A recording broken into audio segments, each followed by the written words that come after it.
রিতিকা, মাসি সকাল থেকে কিছু খাইনি, আমার খুব খিদে পেয়েছে। খিদে তো আমাদেরও পেয়েছে। ঠিক আছে, যা তুই রান্নাঘরে গিয়ে ভাত আর চিকেন কষা বসিয়ে দে। আমি তো রান্না করতে পারি না। আগের দিন রান্না করতে গিয়ে আমার হাতে ছ্যাঁকা লেগে গেছিল।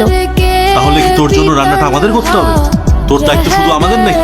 মাসি এটা বললো শুনলি না? জাগিয়ে রান্না কর। মহারানী উনি, ওনাকে নাকি খাওয়াতে হবে। তোর মা এখানে কোনো চাকর রেখে যায়নি রে। তোর মা যেরকম চালবাজ তুইও সেরকম হয়েছিস। শোন, খিদে পেলে নিজেকে রান্না করে খেতে হবে, বুঝেছিস? একটু হাতে ছাকা লাগলে কিছুই হয় না, আস্তে আস্তে সব শিখে যাবি। যা এখন। মেশো, আমার জন্য মা যে টাকাটা পাঠায় সেটা দিয়ে প্লিজ কিছু খাবার অর্ডার করে দাও না। কি বললি? তোর তো বিশাল বড় সাহস। তোর মা লাখ টাকা পাঠায় নাকি রে? যে টাকাটা তোর মা পাঠায় না সেটা তোর খাওয়া দাওয়া পড়াশোনা ওসব খরচেই চলে যায়। তোকে যে বাড়িতে থাকতে দিচ্ছে এটাই অনেক। আর শোন, একদম বেশি কথা বলবি না, না হলে কিন্তু এই বাড়িতে তোর আর থাকার জায়গা থাকবে না, বুঝেছিস? তোর যদি খিদে পায় যা রান্না করে খা, না হলে এখানে চুপচাপ বসে থাক।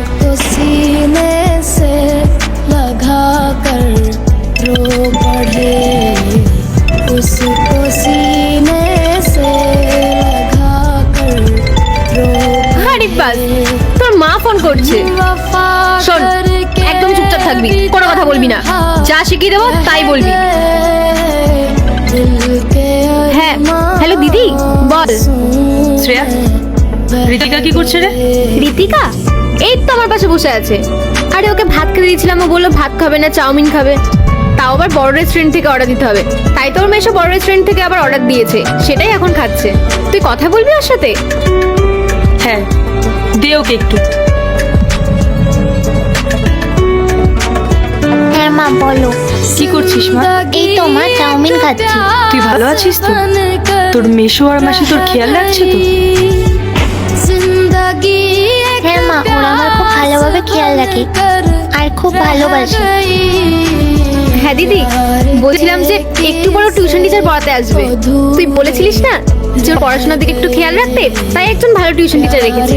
অনেক টাকা মাইনে নেয়, আর ওর ভবিষ্যৎ বলে কথা, এটুকু তো করতেই হবে। ঠিক আছে দিদি, রাখলাম। ওর পড়া শেষ হলে তারপর তোকে কল করছি, ঠিক আছে? দিদি, এবার এই সুন্দর দৃশ্যটির জন্য লাইক সাবস্ক্রাইব করেনি।